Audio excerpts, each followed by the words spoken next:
Le 30 août dernier, la Force de Montréal est née. Cette nouvelle équipe de la Premier Hockey Federation se lançait tête première dans une nouvelle aventure avec 2 mois devant eux pour lancer une équipe professionnelle de hockey féminin au Québec. En 2022-2023, l'équipe jouera sa saison inaugurale en disputant des rencontres, oui à Montréal, mais dans 6 autres villes au Québec, avec l'objectif d'en faire l'équipe d'une province. Hockey Magazine est allé à leur rencontre. Ça s'est bien passé. On a vraiment un bon groupe d'athlètes. Des filles qui ont joué au haut niveau. Puis quand tu as une base, tu as joué du haut niveau, tu as eu du succès, bien, l'éthique de travail, les habitudes de travail sur la glace, on n'a pas eu vraiment à travailler beaucoup parce que c'était déjà acquis beaucoup par les filles. Puis là, maintenant, bien, il s'agissait de mettre en place là, toute la tactique collective, puis un peu ce qu'on voulait sur la glace en ce qui concerne chacun des exercices, comment on veut que ça finisse, comment on veut que ça se passe, mais ça s'est bien passé, surtout à cause du groupe d'athlètes qu'on a. Bien, exactement. On est un noyau, à peu près, je te dirais, de 8 personnes qui a changé de l'association à la Ligue avec la Force. Il y a plusieurs filles plus jeunes qui sortent de l'université, donc j'ai jamais rencontré de ma vie. Je connaissais zéro puis une barre.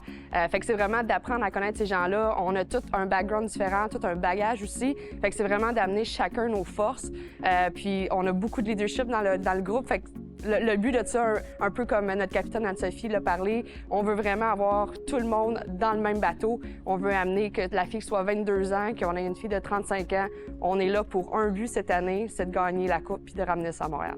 Oui, je pense qu'il y a des filles qui viennent juste de finir l'université, d'autres qui n'ont pas joué depuis longtemps, puis d'autres qui ont joué professionnel pour un couple d'années déjà. Donc, je pense quand on est venu ensemble, ça prenait un peu de temps pour avoir cette chimie, mais je pense que là, on a vraiment une équipe avec un bon chimie qui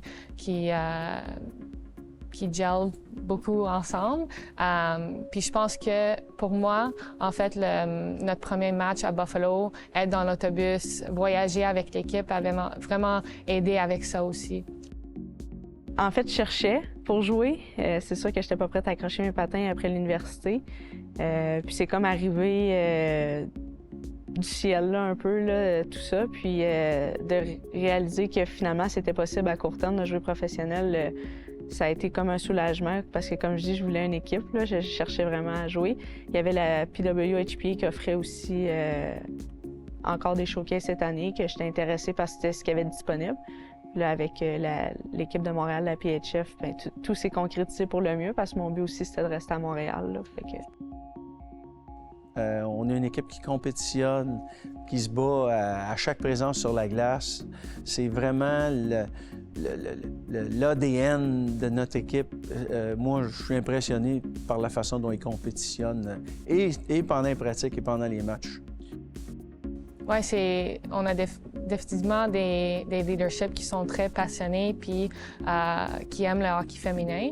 Donc, je pense que ça aussi, ça donne un excitement de venir à l'aréna tous les jours. Ils sont là pour nous supporter. Ils nous répondent à toutes les choses qu'on a besoin puis nos questions. Donc, ils sont toujours vraiment là pour nous supporter. Puis, ils sont là avec l'enthousiasme. Le leadership, c'est sûr que les filles, les capitaines assistants là, qui aident beaucoup, c'est des filles qui ont de l'expérience, c'est des filles qu'on voit comme Anne-Sophie Bété, qui a fait Équipe Canada à 31 ans. C'est de ne pas jamais abandonner tes rêves, en fait.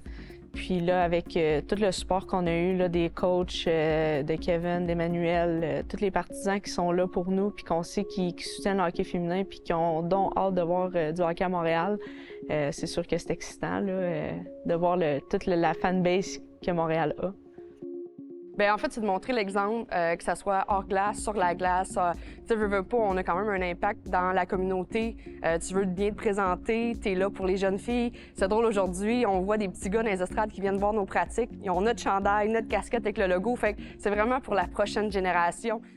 En étant sur la route, on sait que les voyages forment les groupes, forment l'esprit d'équipe, forment l'adrénaline de l'équipe. Bien, je pense que c'est, en plus de promouvoir le hockey féminin, en plus d'être promouvoir l'équipe puis le programme partout au Québec, bien, ça va aider à l'équipe à se souder, puis ça va vraiment aider la chimie de l'équipe.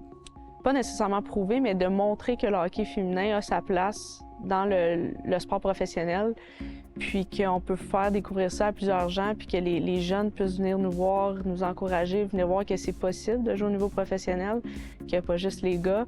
Bien, c'est vraiment le fun de pouvoir inspirer là, cet objectif-là chez les jeunes.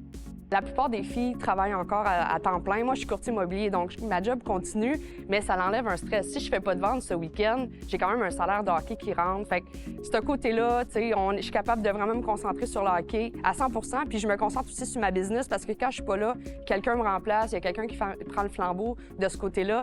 Mais c'est sûr qu'on est chanceuse d'avoir ce côté monétaire-là. Puis enfin, on est en 2022, on est rendu avec des contrats, puis je souhaite que ça va juste augmenter les salaires d'année en année, puis qu'un jour, on vive à 100 % du hockey. Ça serait vraiment d'établir une bonne base pour le hockey féminin à Montréal. C'est sûr, gagner effectivement le championnat, ça serait le fun, mais ça serait d'établir une bonne base puis de justement faire en sorte que l'équipe reste pour longtemps puis qu'on puisse bâtir un héritage aussi riche que le Canadien, mais au niveau féminin. On est tellement heureux pour eux autres qu'elles puissent finalement gagner leur vie à faire ça puis être considérées comme des professionnels, mais une équipe qui compétitionne tout le temps.